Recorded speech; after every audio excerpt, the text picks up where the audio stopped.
land on the monument that they with one action, are in some they cases participate over in. 1 million acres. So In the case of to begin, I want to ask you the same Salt question Lake I asked or Utah, is that I'm the concerned person who will about be the your schools, predecessor if you're confirmed, and the Sally funding Jewell, mechanism currently serving that as schools Secretary of are the that's Interior. been largely taken away, Do as you I understand. view local So that's a support concern. as But a if you necessary start precondition, at the local a community condition level, the precedent, we might grassroots, say, and to you build, the creation there's of a participation, national monument under the then we Antiquities get Act. ahead of the problem. As a view military, it's former absolutely military critical officer, to have state you plan and local support and on planning the monument that prevents they a lot are of they participate miscues and execution. in the part case of the planning of process is go out, get Salt community Lake support or Utah, make sure your is that I'm concerned governor about the schools and your and the elected funding leaders mechanism are that schools behind are, you. that's been largely and then taken away, petition, as I talk to understand. the So president that's a who concern. makes the decision. But if you everyone should be on the same page, at the local or at least community level, about the grassroots. I And you appreciate build, that, and I there's hope, Congressman, that if participation. you're confirmed to this Then we get position, ahead of the problem. that one of the As a first things military, you'll do is come to former Utah, and I military encourage you to officer, talk to some of the people who have you been affected plan. by the And monument planning designation by the President on prevents December a lot 28th when he of designated miscues and 1.35 execution. million And acres part of the planning in southeast process is Utah, go out, in get San Juan community County, support, our state's poorest make county, sure your governor against the overwhelming and, opposition of the and local your population elected of leaders San Juan County, are against behind the you. opposition And then petition, of, talk to all the 6 members of our president state's who congressional makes a delegation, decision, and against, everyone should be on the same page, the or opposition at least of our governor, about lieutenant on the governor, same attorney page. general, all of our I statewide appreciate elected that, officials within the state of hope, Utah. Congressman, that if you're confirmed to this position, what you're going to hear from them one of is the first things you'll do is come to Utah, Mr. Secretary, and I encourage you to talk to some of the people who have been affected by the monument designation by the President on December 28th when he designated 1.35 million people affected by this monument designation. Utah. And based on what you hear, our state's poorest county, the affected population, against the overwhelming opposition of the local consider having a conversation with President against Trump opposition about revisiting this all 6 members of our state's congressional Thank you for the question. I'm absolutely committed the opposition to of restoring our governor, trust. lieutenant governor, attorney general, all of And our if statewide confirmed, elected officials I'm committed within to go the out state of to Utah.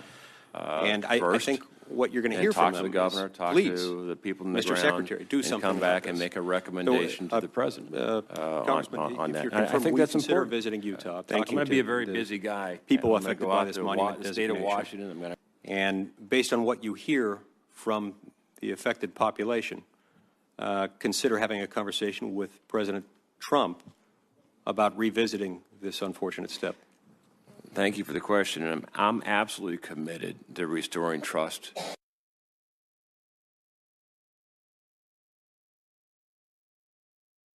And I go out to Alaska. I think I've committed to go to everywhere. So I'm going to be remote. This is going to be deployment. I apologize to my wife in advance, but I'll be gone a lot. Thank you, and thank you for willingness to do that. I've got seconds left, so I will have to forego the rest of my questions. But I do want to say in closing, I appreciate you visiting with me about this. I want to point out that there is nothing in the Antiquities Act that prohibits revisiting. And I also want to point out there is a distinction between talking about who should own and manage public land, those close to it or those thousands of miles away from it, and on the other hand, suggesting that ExxonMobil should set up a drilling rig underneath Delicate Arch. That is a straw man argument and not one that anyone that I know of raising this issue wants to advance. Thank you. Thank you. Senator Stabenow. Thank you, Madam Chair, and welcome, Congressman. First, let me just echo concerns that Senator Duckworth said about what is happening in terms of sexual and office harassment incidences. These are very serious, and I hope, in addition to listening, you'll create a work environment so that victims will be willing to come forward without fear of retaliation, because we're hearing, very, very serious things related to this. Yes, ma'am, and you have my absolute commitment. I do take it seriously. The work environment is incredible, and we have, there's 70,000 professional men and women within the Department of Interior, and when you walk in the door in the morning, you should absolutely have the right expectation of a work environment that is conducive to success, and if there is a culture of sexual harassment, that's just flat wrong. And I'm going to stamp it out if confirmed. Well, we're going to hold you to that. let me switch and not a surprise, talk about water from a different standpoint. In Michigan, we have a lot of it around us, and we like that, and we're very concerned about water quality. And certainly water relates to our economy in very, very big ways. In fact, not just in Michigan, but we have actually 4 of us on the committee, Senator Portman, Senator Franken, Senator Duckworth, and I, who all represent 20% of the world's fresh water, and these are very serious issues for us. So when we look at, and you and I talked about this in my office, various threats to the Great Lakes. One of the big ones relates to what's happening in terms of invasive species, including this big, up to 100-pound fish with no functioning stomach that is something of great concern to us. So if confirmed, will you commit to advocating for the necessary funding for programs and agencies at Interior, like Fish and Wildlife Service, Geological Survey, that's critical to early detection, prevention, and control of invasive species? I will absolutely commit to the right for clean water and checking the invasive species. I understand it in Michigan, and after our conversation, I had the opportunity to look at it in more detail. It's a threat. I got the message, and it's a threat. Having a 100-pound carp jump out of the water and hit you is a big issue. And to make sure that we isolate, eliminate, and control it. And there's invasive species is a problem all the way into Hawaii. Sure. So, but we do need to shore up, and part of the president's infrastructure bill, I think, is looking at that on our water networks, and part of redoing our water to make sure, one, our water's clean, it's abundant, and make sure we protect our watersheds in our different areas to make sure that invasive species is part of those programs. Well, and Interior has played an important role in a partnership. When you talk about partnerships with agencies, we have had every agency, every department that in any way touches on this issue working together for a number of years now, and laser focus on the question of Asian carp as well as other invasive species. We have a $7 billion recreational and commercial fishing industry, $14 billion boating industry. So this is critical for us. And one of the other areas that is very important in terms of Fish and Wildlife and U.S. Geological Survey working together with state and local fisheries and natural resource managers relates to sharing scientific information. You've talked about working with states, working with local communities. These are very, very important areas, and we want decisions made based on science about what's really happening. And so as we look at scientific information being shared, if confirmed, will you commit to advocating for funding levels that ensure that the availability and exchange of critical scientific information without regard to political or philosophical ideology? We need to be focused on science when we look at how to address these issues. Well, yes, I will, because management decisions should be based on objective science. As a geologist, that's step one, is you need to know the numbers. If you're going to manage an endangered species, what's our numbers that we should have, we strive to? And having objective science, and part of the good thing about the job, if confirmed, is I do have a lot of very, very talented people within the Interior Department that are objective, that want to do the right thing, that want to share information, and I want to make sure that we do coordinate and open up the channels between the different agencies and public and private institutions that have a lot of talent too.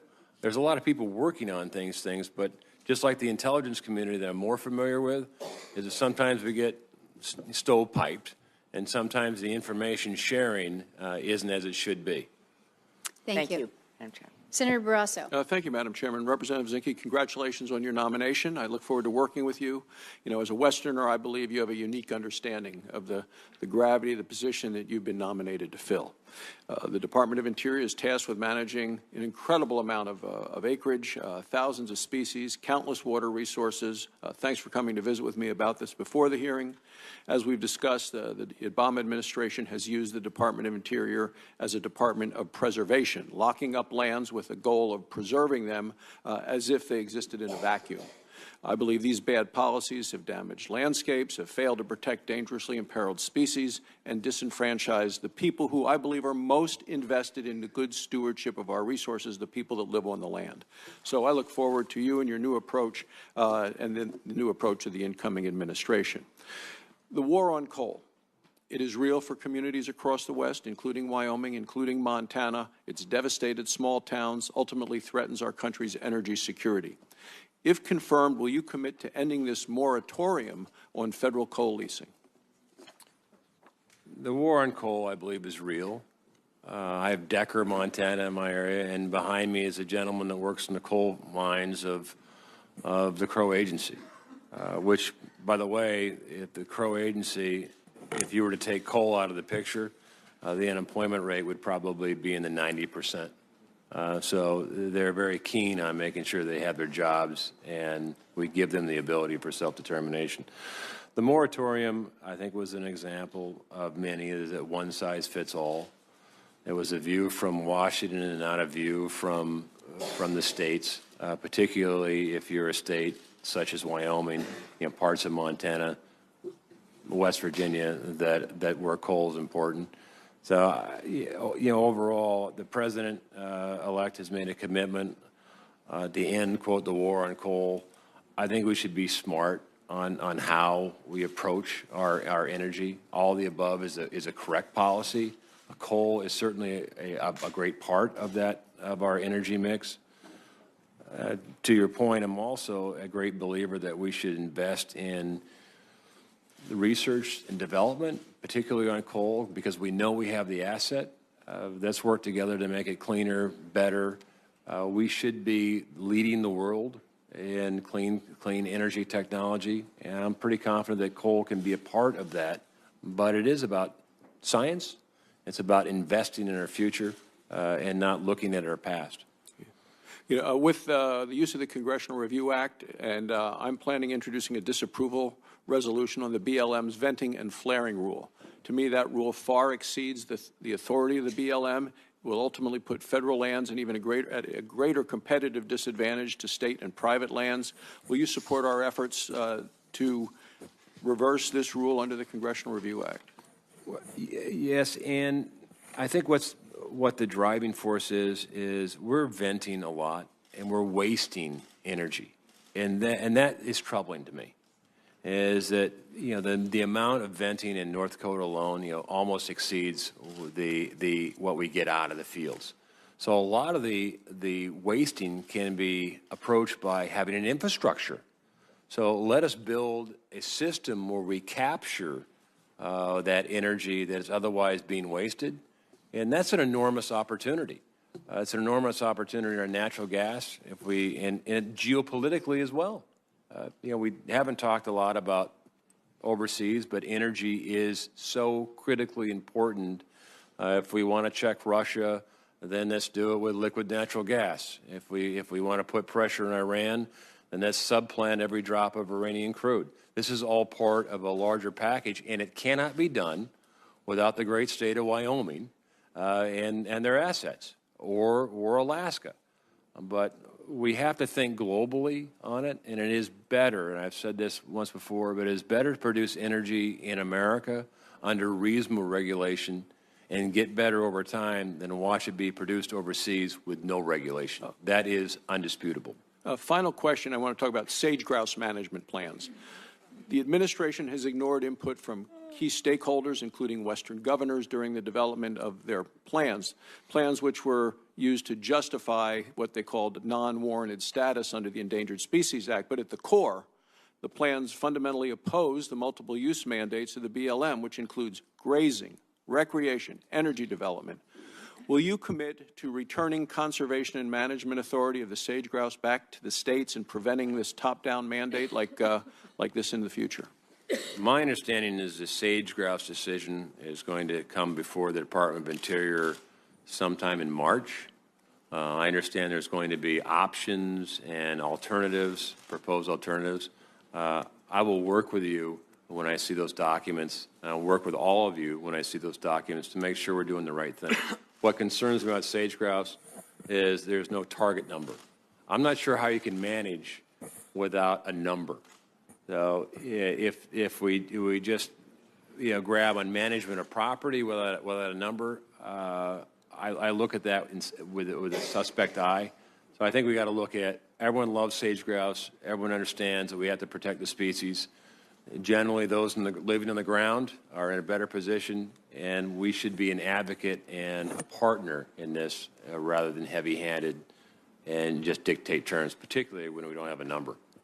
Thank you, Madam Chairman. Senator Wyden, who has been very patient. Thank you. Thank you, Madam Chair. Congressman, as a fellow Oregon Duck, Go Ducks. Rough season, sir. I appreciate, watch basketball. I appreciated the visit in the office.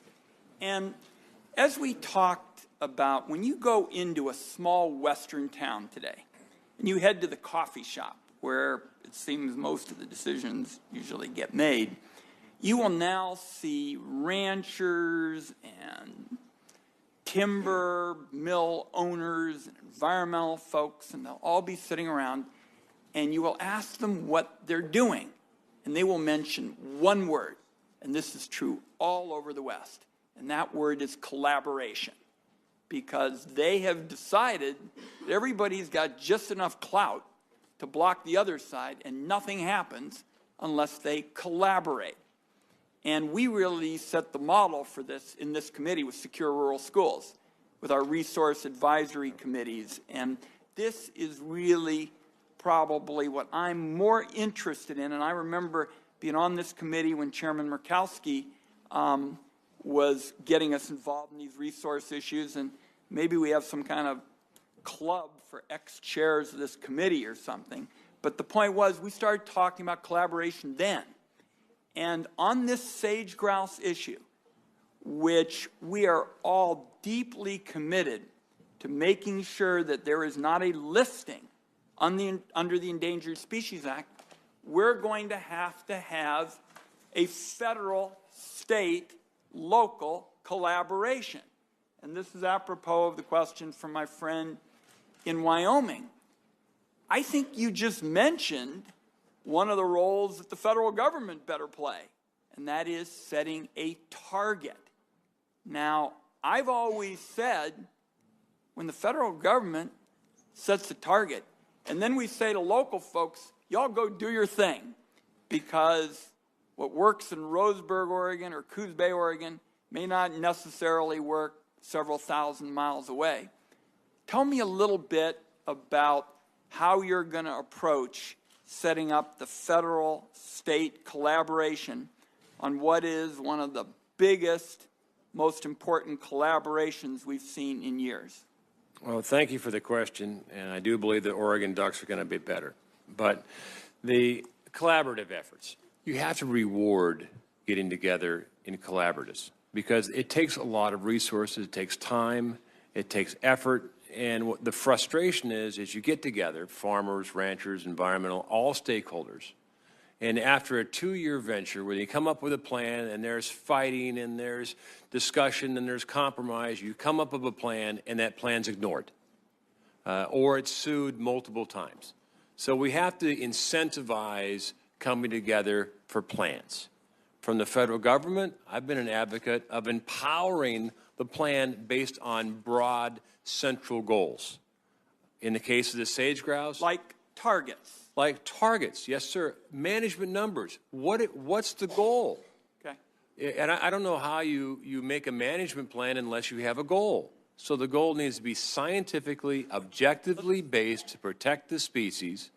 Let's move on to forestry, because I like the answer. You laid out that there was a role for the federal government as it relates to targets, and I want it understood that I'm very much sympathetic to your point and Senator Barrasso's point that we also have to have a strong role for local folks in the states and the like. Apply it now to forestry. where once again, we're trying to find a way to get beyond years of gridlock. Now, I've written a proposal for our state. You and I talked about it. It's called the ONC land. Doubles the harvest in a sustainable way on average for each year for decades while protecting our treasures. There are other ways to go about doing it as well. The Oregon delegation's trying to find some common ground. How do you do it, in your view, without going to sufficiency language, which basically has generated, ever since the spotted owl, all the polarization and all the fighting? Well, thank you for the question. It's an excellent question. On the House side, we had the Resilient Federal Forest Act, and what we'd hope would happen was the Senate would pick it up, and then we'd work about on the committees, we'd work together and fine-tune it, because there was parts that neither party liked. But overall, it was a pretty good vehicle. In that bill, it did not exclude any stakeholder in our forests. And our forests, as you recognize, I'm pretty good friends with Chief Tidwell. He's a Region 1 guy. We're 71 million acres behind in removing dead and dying timber. We need to get to it, because the goal should be healthy forests, so you don't have the catastrophic fires. Let's do this. Would you furnish that answer to me in writing? Yes, I sir. want to know how we bring about the collaboration without sufficiency language. My time is up. I also want to thank you for your support in our bipartisan effort to end fire borrowing, which is this insane budget practice which actually discriminates against preventive forestry, and I appreciate your help. Thank you, Madam Chair. Thank you, Senator Wyden. Senator Daines. Thank you, Madam Chair. And Senator Wyden, I echo your comments on collaboration. The other word I hear around tables at coffee shops in Montana, besides collaboration, is litigation. We collaborate, and then we have agreements, and then some extreme groups stop it in court. We've got to address this litigation issue, too, if we're going to solve the problem. Representative Zinke, welcome to the committee. It's been a long path from Boy State in 1979 as two juniors in high school to being here today with you. What an honor. Thank you. It is wonderful to see your family here. I could not be a prouder Montanan. In fact, when confirmed, you will be the first Montanan to ever serve in a cabinet position in United States history, going back to our statehood in 1889. So history will be made when you are confirmed. With you at the helm of Department of Interior, you're going to be a strong advocate for our public lands and a strong advocate for American energy. You've made that clear here today. And you have been tenacious in working on behalf of Indian country in the House, representing our 12 federally recognized Indian tribes and the Little Shell tribe. And I know you'll be committed to bringing prosperity to their communities. As I say about Montana, we're a unique blend. We're a blend of Merle Haggard and a blend of John Denver. And mastering that melody is always a challenge.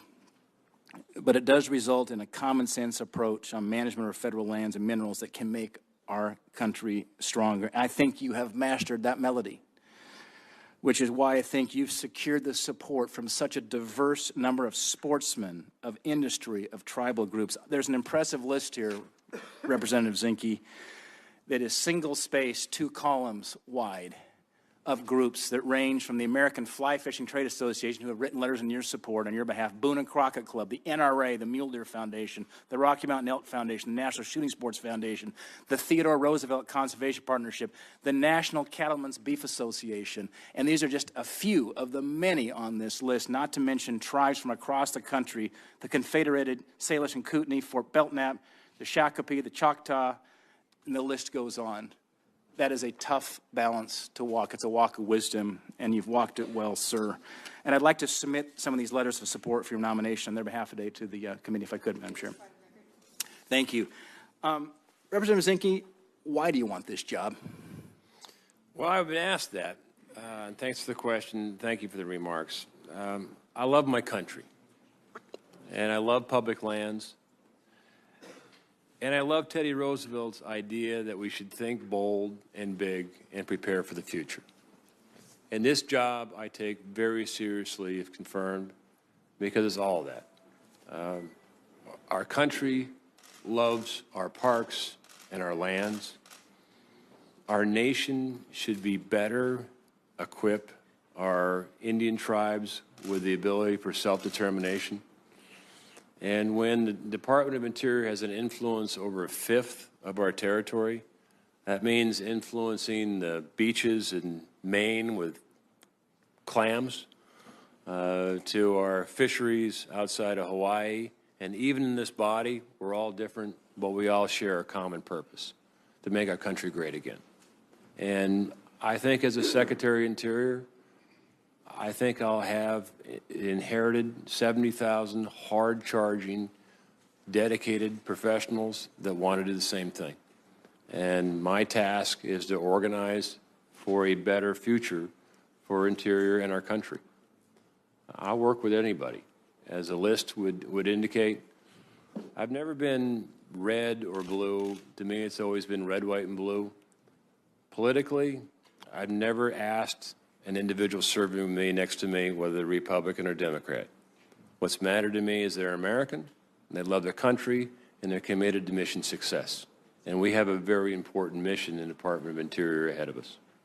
Representative Zinke, a lot of concerns that Montanans have had with previous Department of Interior leaders is that a lot of land use decisions are done with disregard for the impacts to those who live close to the lands. You've made that clear today as an issue of trust and so forth. In fact, as we travel around the state together, one of your favorite lines is a lot of the bureaucrats back here in D.C. couldn't find Montana on a map.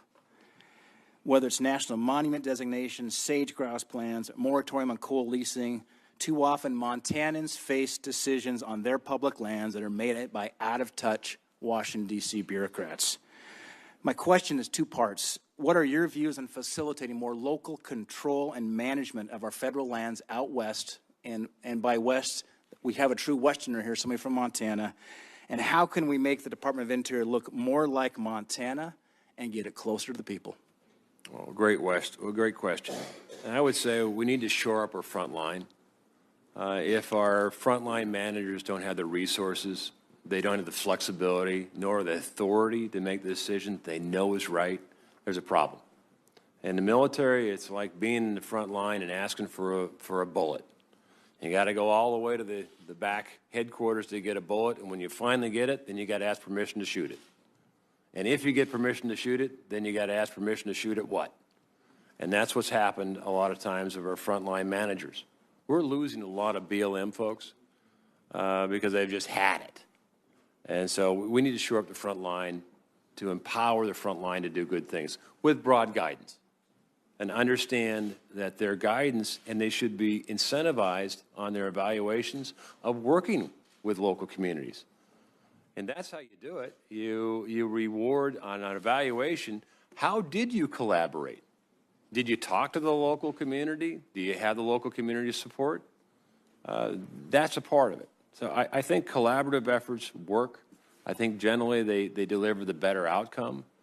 But again, my job, or I think my most important task is to restore trust. That when a BLM truck or a Fish and Wildlife Service truck shows up, one is you want to see management in your eyes, and you want to know it's in good hands. I think in many cases we've been too heavy-handed as a nation, and there's a separation between those living in the land and those managing it, and unfortunately a lot of times those managing it decisions are made here. And you're right, if you don't know the difference between Butte and Bozeman, maybe you're not in the right position to make those decisions. Thank you. Thank We'll you, Madam next Chair. go to Senator Cortez Masto. Thank you. Congressman, it's nice to meet you for the first time. It's unfortunate we didn't have a chance to meet prior to today. So with your indulgence, I'm going to jump right in because I'm one of those western states, particularly in Nevada, where 85% of the land is owned by the federal government, and we deal with 8 federal agencies on a regular basis. So your role as potential Secretary of the Interior is very important to us. In Nevada. So I've heard what you had to say about the Antiquities Act, and let me get one more commitment from you. Just recently, we had 2 national monuments declared, the Basin and Range and Gold Butte. Would love for you to come out to Nevada and take a look at those monuments. There was some vocal opposition, but I will tell you a vast majority of Nevadans support these designations. So if you would make a commitment to come out, we would love to host you. I will make a commitment and I will make a commitment also to every member If you have a monument in your state, before I make a recommendation to the president, I'm going to talk to you. I'm going to talk to the delegation. I'm going to make sure we're all working together on this. And that's what a secretary should do Thank up you. front. Thank you, Congressman. I appreciate that, and I appreciate your talk and discussion on collaboration and your goal of restoring trust by working with locals and local communities in the state. And we look forward to that. And one of the areas is in Nevada. Most people don't realize there are 32 tribal reservations in Nevada, and I just would love a commitment if you would guarantee that tribal members would have a seat at the table when it comes to decisions, activities, and land management near their communities when it involves the Department of the Interior. Yes, ma'am. And I've had the same discussion with the great state of Minnesota. Is that I think we all would like to see BIA be better. How we do that, because they have not been better. We need improvement on that. And I think we need to do three things. Again, sovereignty should mean something. So when we say you're a sovereign nation, let's have the discussion of how to empower that. Secondly, respect. In many cases, our Indian nations have not had the respect that I think they deserve. And lastly, how do we empower great nations for self-determination? What tools do they need? The education oftentimes is lacking, but it's state by state. Some of the education opportunities in Alaska and the tribes, far exceed anything in the lower 48, but it's not always the case. So I think. Thank you. Thank you, Congressman. I appreciate your comments. Wild horses hasn't been brought up yet. And as you may or may not know, in Nevada, this is a big issue. In fact, the wild horse population in Nevada is over 31,000. I'm curious, how would the BLM, under your direction, humanely handle the wild horse and burro population crisis? Great question. I've learned more in the past couple of weeks about burros and horses from multiple states, and this is where we're going to have a discussion to work together. Clearly, the present policy is a disaster. It's enormously expensive. I'm a great horseman, and I'm very sensitive to making sure that horses don't starve, that we treat animals in a humane way. But kicking them out and then spending millions of dollars every year on a program that's not working, let's work together to figure out how to fix it. We're a great nation. We can fix the burro problem. We can fix the horse problem. And it's not just Nevada, as you know. It's Western, and I understand there's a problem in Florida, too. Thank you. And then water rights, obviously, is an important issue for the Western states. So let me, and this hasn't actually, I don't think has been brought up, but 7 in 10 people in Nevada get a majority of their water supply from Lake Mead. And the last 15 years of drought has exposed a bathwater kind of like ring around Lake Mead to show the level has decreased. And it's obviously of concern of ours and many of those states up and down the Colorado. Arizona, California, Nevada are in principle agreement on a drought contingency plan. And our concern is that with this transition, there's going to be a real impact on the water supply for Nevada if there's lag time during this transition. So would like to know how you will exercise your authority and leadership to help the states finalize and implement their drought contingency plans. Yeah, and thank you for the question. As I mentioned earlier, water is critical for a number of reasons. We have to look at storage, we have to look at efficiency, we have to look at our infrastructure, all of which are behind. And then negotiate in good faith. When everyone walks in a room with an agenda and they're unwilling to budge from that, that's not good faith. So leadership is recognizing the importance of having a win-win and also recognize that we have to do better on our infrastructure. We waste an enormous amount of water in this country, just not having enough, especially in the West, not having a holding capacity. Some of our dams are lacking. There's a lot of opportunity, but we need to manage our resources, I think, better, and DOI can have a huge role in that. Great. So you're committed to working with the states on the drought contingency plan. Thank you. Thank you. Senator Risch. Thank you very much, Congressman Zinke. Thank you for your willingness to take this on to what as you know, and you can see from today, is going to be a very contentious job from time to time. But somebody's got to do it, and I'm glad you're there. I'm particularly thankful to the president-elect for picking a Westerner to do this, who understands Western issues. My years here have taught me what a difference between East and West. I've come to the conclusion that the Mississippi River gets wider every year, and I watched in Tennessee as a forest fire burn this year, and your heart goes out to those people. And everyone in Tennessee is just aghast at this.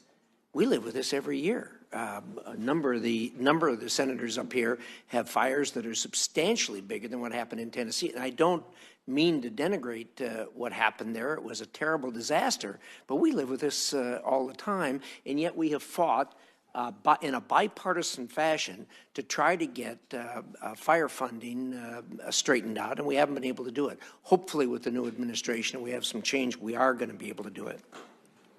You know, when you look at the percentages of our states that are owned by the federal government, 2/3 in Idaho, substantially more in Nevada, and I think Senator Master, you're going to find that it's frustrating because the people who live east of the Mississippi are sometimes very cavalier about our problems, and probably one of the poster children for that is the monument situation.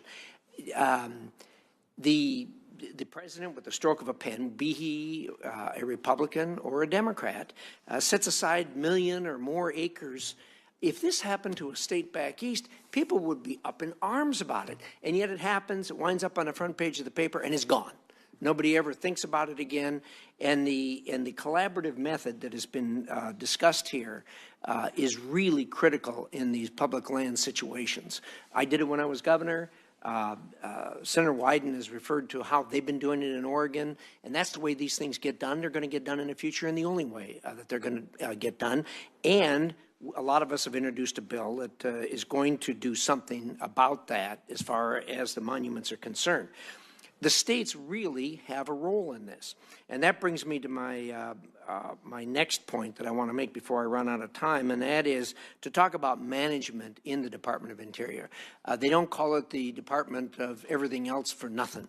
I mean, it's got lots and lots of different responsibilities and what have you. One of the most frustrating things that happened to us with the Department of Interior was with the sage grouse. Secretary Salazar, to his great credit, went out and said, hey, we got a big issue here with sage grouse. Governors, why don't you sit down and see if you can't do something about this?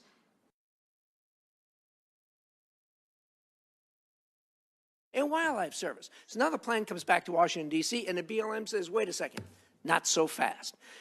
When I first met Sally Jewell, the first thing I said to her after niceties was, have you ever heard of sage grouse?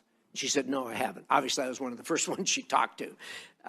And I told her the problem that we had between the BLM and the U.S. Fish and Wildlife Service. I said, when you were head of REI, if the marketing people were fighting with the accounting department, you'd step in and do something about this.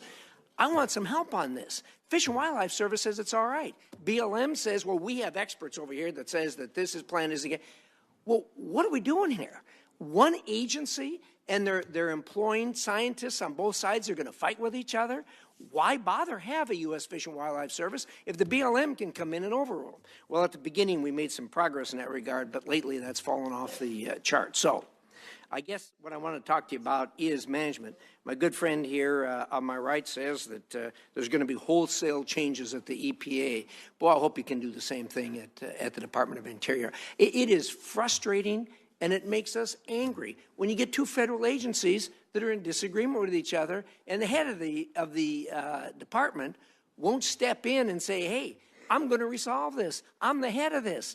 BLM, stand down. These people are in charge of wildlife. So, and if you don't want to do that, fine, but let's get rid of U.S. Fish and Wildlife Service. We're paying a lot of money for it. Let the BLM do it if they're gonna be the ones that can overrule them. I'm encouraged by what I hear today. One thing we didn't talk about when we met was NIFC. I don't know, have you ever visited National Interagency Fire Center in Boise? No, sir. Okay, well, I look Although forward I've been on the front lines on multiple fires. So have the I. Rocky Mountains. So I'm And, not- and you're going to be impressed when you visit NIFC. I know you that you're going to do that. We'll be interested in showing off. It falls in line with one of the things you and I talked about, and that is they have a map at NIFC with a little dinky red dot for every fire start in America each year, and it's thousands of them. Right in the center of it is NIFC, and it's located there for a reason and a good reason. Anyway, thank you. My time's up. Thank you very much, Madam Chair. Thank you, Senator Risch. Senator King. Thank you, Madam Chair. Welcome to the committee. Enjoyed your testimony today. I first want to thank you for your straightforward recognition that climate change is happening, that human activity is contributing to it, and for also the image of the glacier retreating during lunch. I'm going to add that to my arsenal of climate change anecdotes. The theme of the hearing today in many ways has been one size doesn't fit all, and collaboration and consultation and communication. You alluded to it, an issue we have in Maine. With a national park, there's a national park rule about you can't exploit natural resources on national parks. On the other hand, in the intertidal zone at Acadia National Park, where people have been digging clams since time immemorial, suddenly the park decided you can't do that anymore.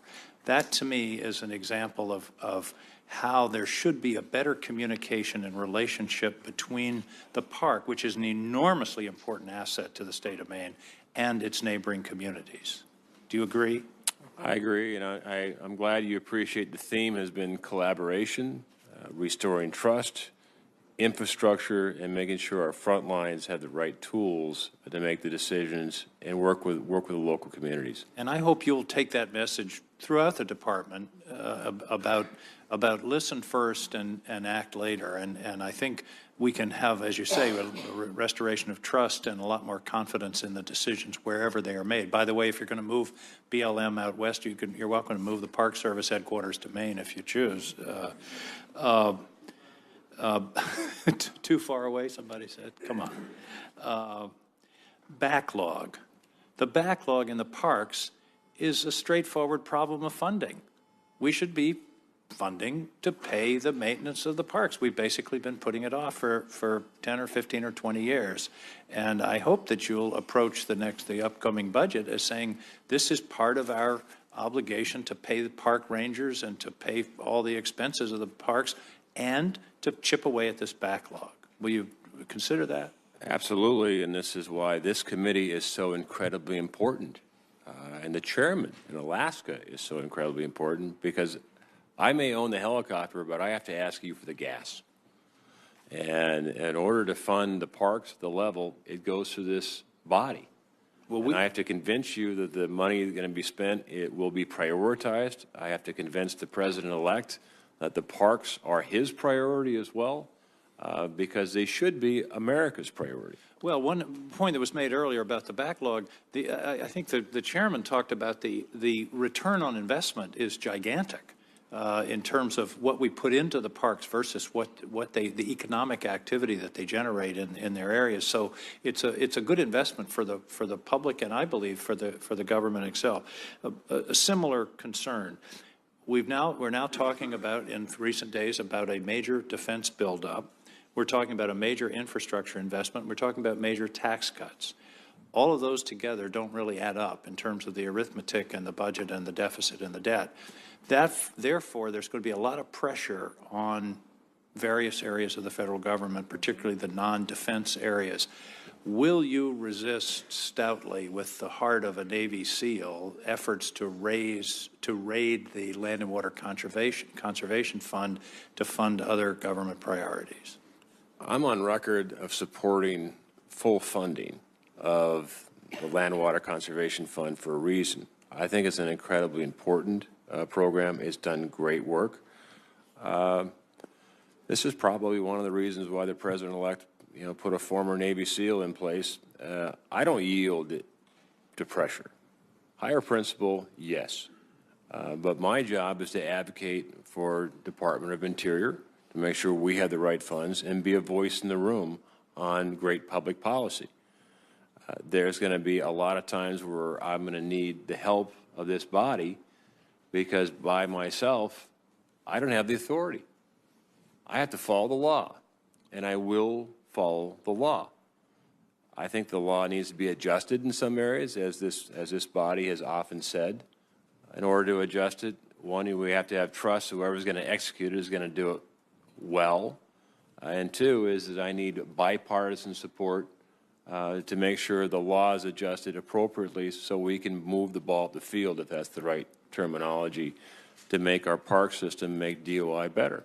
Well, I for one, and I can't speak for the committee, but we certainly want to work with you. I learned as a lawyer in Maine, when you get the answer you want, you sit down and shut up. So I yield back my time, Madam Chairman. Thank you, Senator King.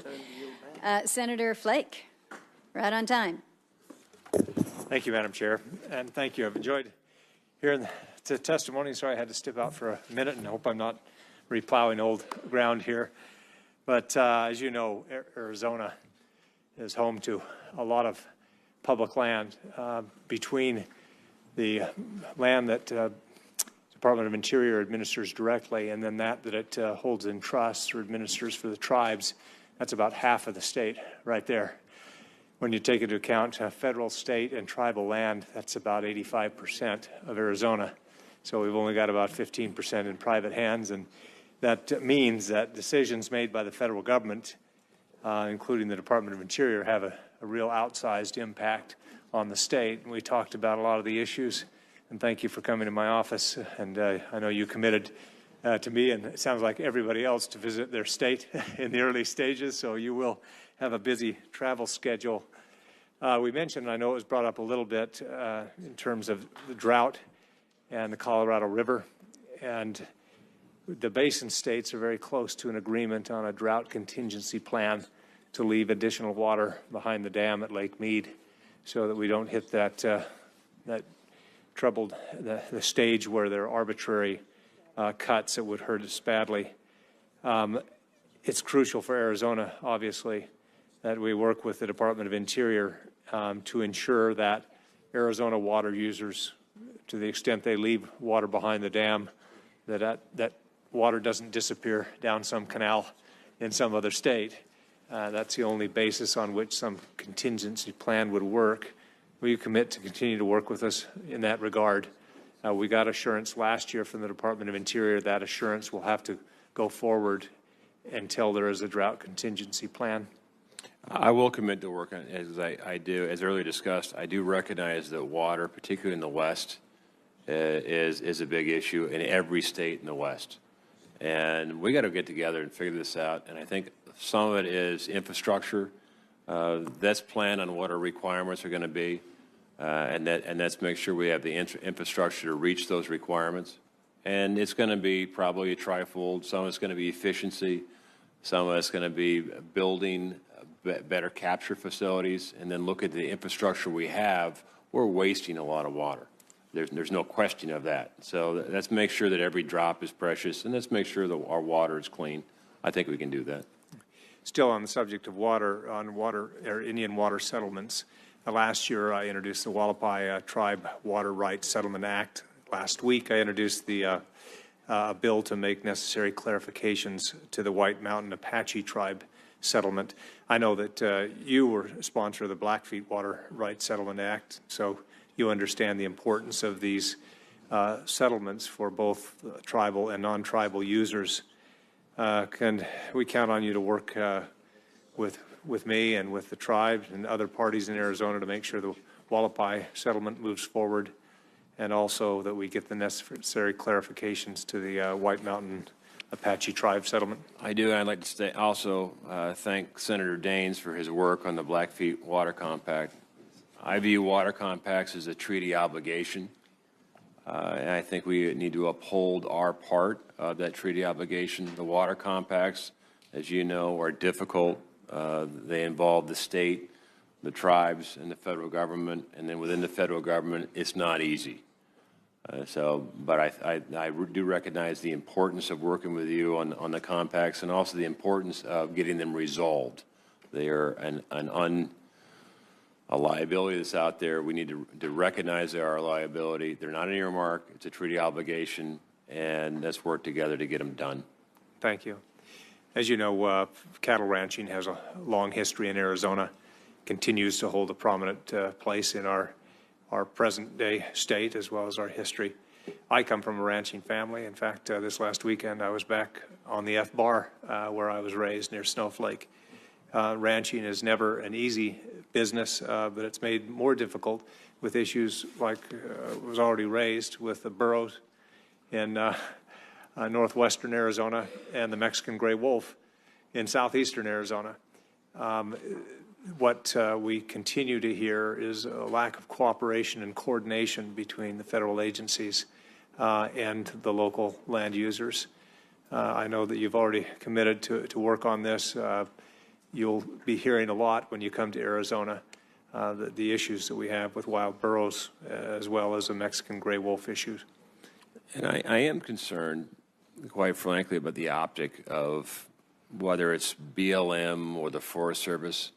I grew up where Smokey the Bear was revered. I mean, who could not like Smokey the Bear?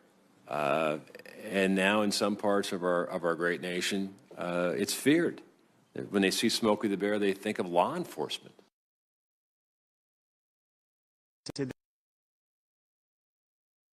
We have to come together and make sure that the management, our team out there, is viewed as helpful, as viewed as land managers, and not to be feared.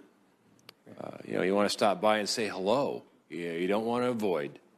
But in some places, and the further you get out, in parts of Alaska and parts of Montana, they're viewed as law enforcement and obstructionists.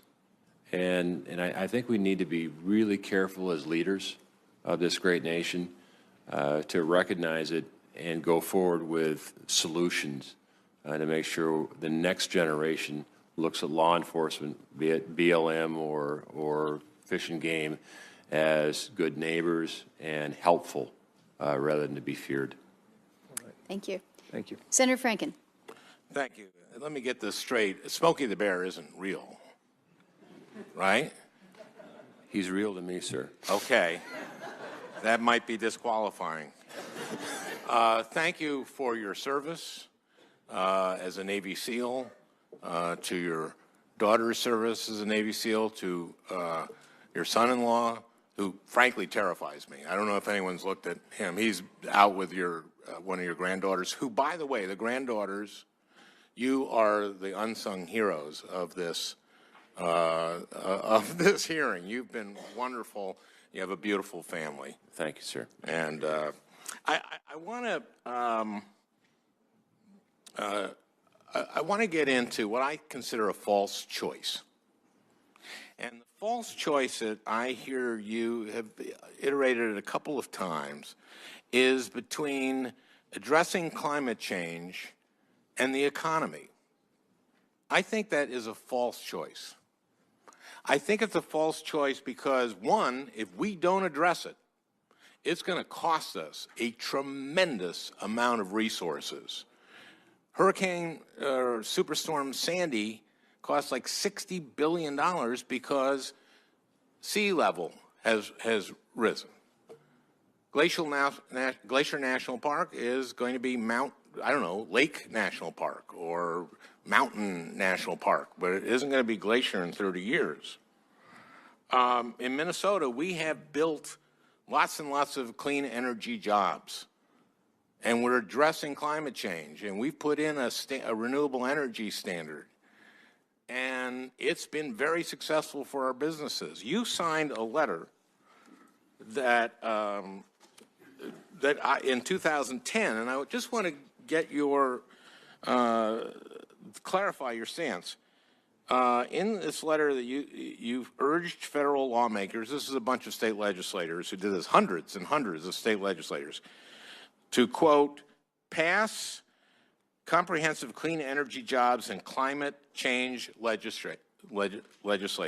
Now, this letter also stated that climate change is a threat multiplier for instability in the most volatile regions of the world. And that, quote, the climate change threat presents significant national security challenges for the United States, challenges that should be addressed today because they will almost certainly get worse if we delay. I completely agree with that letter. And I ask unanimous consent, Madam Chair, to include this in the record. Thank you. You were a Navy SEAL for 23 years, so you probably know better than most people here about protecting our country. I completely agree with your stance in this letter that climate change threatens our national security. The Defense Department certainly knows that. It needs to be addressed as quickly as possible. So I want to ask you, do you still feel that climate change is a significant national security threat and one that requires immediate action, or has your position changed since you've been in Congress? That's a great question. Thank you. And, well, you're welcome. And I want to be honest with you. The three tenets of climate change, one is we both agree that the climate's changing. We both agree that man has had an influence. I think a major influence, if you just look at CO2 levels and how they parallel with temperature rise. This is, last year was the hottest year on record. The year before was the hottest year on record then. This is going to be hotter. Well, this is happening, and sea level is rising. And I'm not an expert in this field. What I do know, but that to me is a cop-out. No, because no one. I want to be honest with you. I'm not a doctor, but I have to make healthcare decisions. And I too sit on the Natural Resources Committee, and I've went through hundreds of hours of testimony on all topics. Is that there's no model today that can predict tomorrow. So where we agree is we need objective science to, one, figure a model out, and two, determine what are we going to do about it. What do we do? And when you say that we want to, on CO2, recognize the CO2's level, absolutely. Recognize also that the ocean is a contributor to it. When a small rise in temperature in the ocean makes a big difference in CO2. So, well, it absorbs the CO2. It makes a big difference in the sea level. And that means storm surges create tremendous damage and are going to create climate refugees and are going to require, and I know I'm out of time, they're going to be requiring the use of our military if we don't do something about it. And I think this is a false choice. We can build an economy, sell to the Chinese, sell clean energy technology. That's what we should be doing. I'm sorry I've gone over my time. Thank you.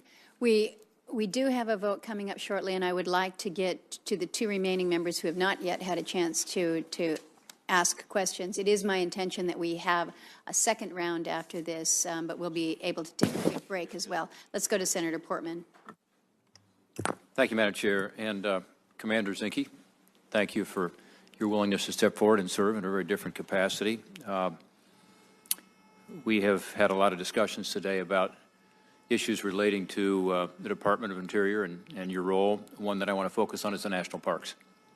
I think it's a great opportunity for you and for our country to do more to deal with the $12.5 billion maintenance backlog we talked about, to preserve and protect these great treasures. We just went through a process in Congress of considering this. In fact, the legislation, which was tied in with the centennial last year, the National Park Centennial Act, passed in the wee hours of the morning just about a month ago. It passed with the indispensable help of the chair and ranking members here today. It's something I've worked on for 9 years, going back to my time as Office of Management and Budget Director, where we put a centennial challenge together. The challenge is essentially in two parts. One, it helps with regard to the Park Service by allowing private sector funds to be raised to match federal funding. And then second, it helps the foundation to be able to raise funds. That money, by the way, will be within your discretion. And I hope some of it will be used for this deferred maintenance, and I hope some of it will be used for some other special projects to enhance our parks. So my question to you today is, are you aware of this program and its potential? Let me give you an example. Thanks to Lisa Murkowski and others on the Appropriations Committee, even before it was authorized a month ago, some of this was happening, and the match expected to be 1-to-1 was almost 2-to-1. In other words, $1 of federal funding resulted in $2 of private sector funding coming into the parks. I think it could be much greater than that in the foundation as an example. So how do you feel about the program? Are you supportive of it? And specifically, would you support funding this in our appropriation cycle?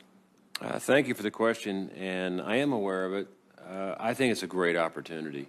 One is as a Secretary of Interior, as it turns out, I have a number of boards with the diversity of talent, both in business and in conservation. And foundations like this offer a unique opportunity for innovation and looking at different ways of not only funding our parks, but also looking at protecting our parks. Trail building I think, is an opportunity we need to look at, how to reestablish a national trail building program. A lot of that, I would assume, is going to come from the private sector. So I think the foundation and other boards are a unique opportunity to leverage, and I'm a strong proponent of it. Well, I'm glad to hear that, and we will need your help as we get in the appropriation cycle. There's so many other priorities, and this one is crucial given the state of the parks. I will say in Ohio, we don't have a lot of federal public lands, as you and I discussed. We do have a beautiful park, Cuyahoga Valley National Park, which is top 10 in visitation. And so when you're on your tour somewhere between Hawaii and Montana, we expect you to drop into Ohio and to see one of the great suburban parks in America where there's access to a huge population in the area, and a lot of young people and a lot of schools are involved and engaged, which is exactly what we need more of, as you said, getting the millennials involved. With regard to rules and orders that the department has finalized in the last 60 days prior to your confirmation, should you be confirmed, I'm concerned. I've heard constituents worried about job losses, other economic impacts. In general, what is your plan with regard to sort of 11th hour rules that have come in, and specifically with regard to the stream buffer rule, what are your thoughts? Well, I find the 11th hour rule to be problematic because what it shows to me that previous to that, there was no either collaboration or the collaborative effort was not effective. And so generally the last hour rules result in distrust and policy that I think is not conducive of a collaborative and trust relationship. If confirmed, we'll look at whatever is in my power, authority, and evaluate, everything's on the table as it should be. Specifically different rules, but in general, when you had a last-minute rule, that means it was a last-minute decision, and there wasn't working with this body to make sure we have a solution that should stand. Well, thank you. I appreciate that, and particularly on the stream buffer rule in eastern Ohio and cold country, it's problematic. Finally, Great Lakes, I won't ask you to answer because my time is expiring, but Senator Stabenow, I asked you a little about the invasive species part of this. Fish and Wildlife is very helpful there. They do the monitoring for us. And, they're the early warning signal, really, for the big head carp coming up and other invasive species. So we look forward to working with you that, and I appreciate your commitment to her and to us, those of us who want to help preserve that great treasure of our Great Lakes. Thank you, Mr. Thank you, Senator Portman. For the information of members, the vote has started. We will have Senator Hirono ask her questions, and we will take a break, and we will be back at 5 o'clock. But Senator Hirono. Thank you, Madam Chair. Congressman, you're going to be awfully busy because when you came to see me, you committed to coming to Hawaii. And I think you also mentioned visiting the territories, which include Guam, Puerto Rico, a number of other places, as well as, I think, the compact nations, Palau, Marshall Islands, and Micronesia. They would love to see you, should you be confirmed. I know that. In the discussion about energy, you've said a number of times that you support all of the above, which sounds really great, except that in all of the above, what's happened is that the fossil fuel side of energy has gotten a lot of support over decades. So I hope that when you say all of the above, that you will also be committed to providing more resources and support, particularly R&D for alternative and renewables, aside from or in addition to fossil fuels. So we need to have a more level playing field for policies that truly reflect support for all of the above. Yeah, I've always been a strong proponent, on the record, for research and development of different technologies, different innovations, different opportunities in this complete spectrum of the energy, to include looking at traditional sources to make sure we're better at doing that. Certainly horizontal drilling, fracking, coal, but all the above, I think, is the right approach. When it comes out of the test tube and into fielding, energy needs to be affordable, reliable, and abundant. I think, though, when you look at 100 years in the future and you recognize that climate change is upon us and that it is a multiplier, it's a threat multiplier, and Admiral Locklear has testified to that. So I know, serving in the military, you're well aware of 100 years or 30 years from now, we need to do more than continue to provide the kind of sustained support that we have provided to the fossil fuel side. Let me get to the question of infrastructure, because I'm all for what you're saying about the need to pay attention to the infrastructure needs of DOI. But then it's always an issue of how we're going to pay for it, and I'm glad that you're not going to raid the land and LWCF in order to pay for some $11 billion in infrastructure needs. But since departments do not operate in a vacuum, would you support privatizing Social Security or privatizing, voucherizing Medicare in order to pay for DOI's infrastructure needs? Well, so how are we going to do it? My question, and not to evade the answer, but looking at our budget, we spend 70% of our budget, in entitlements, 30% in non or discretionary. We're not going to be able to cut our way out of the problems we have, nor are we going to be able to tax our way out. The only hope of America is to grow our way out, and we can. Energy is part of it. Innovation is part of it. But we're going to need an economy that grows, and we can compete. Not only can we can compete, we can dominate. God has given us so much. So, I think we can, the way out of this problem. I hate to interrupt, but I'm almost running out of time, and I've waited a long time. So Yes, you have. thank you. Very, very patient. And so it sounds to me as though you would look to grow the economy rather than cutting back on these kinds of programs that so many people, especially our seniors, rely upon.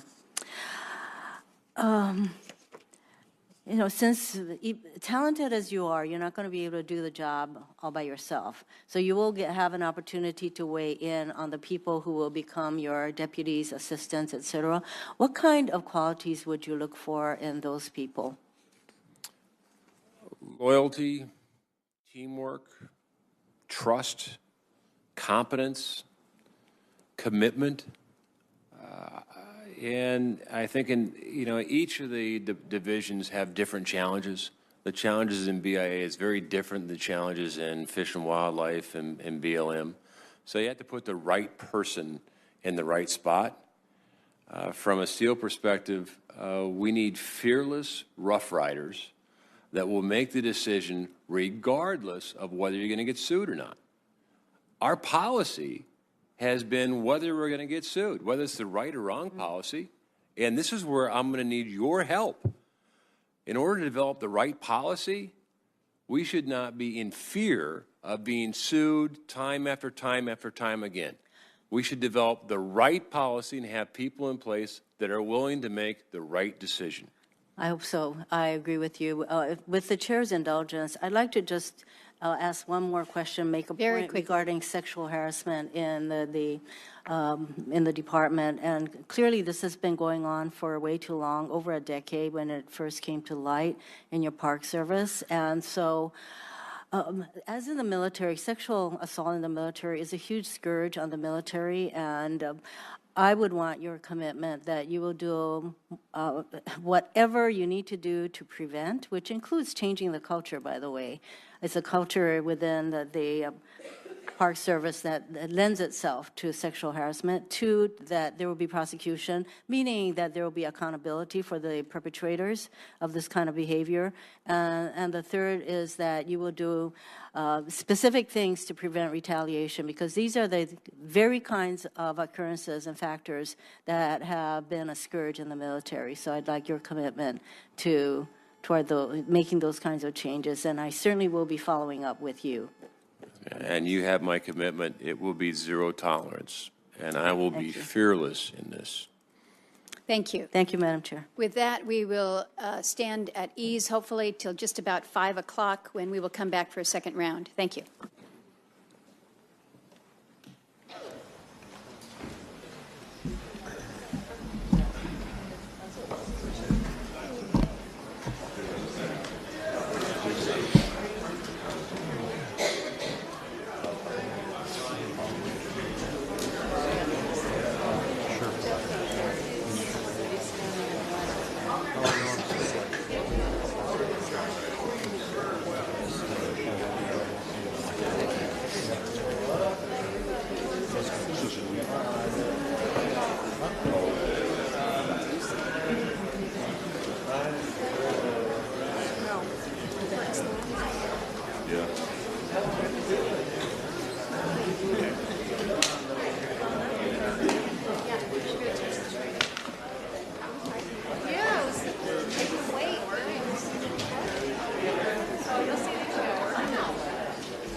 Hey, they're taking like a 2-minute recess.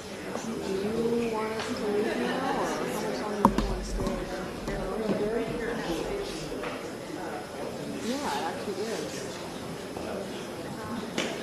Okay, very good. Well, what I'll do then, we'll see. I know this when we get ready to take a vote.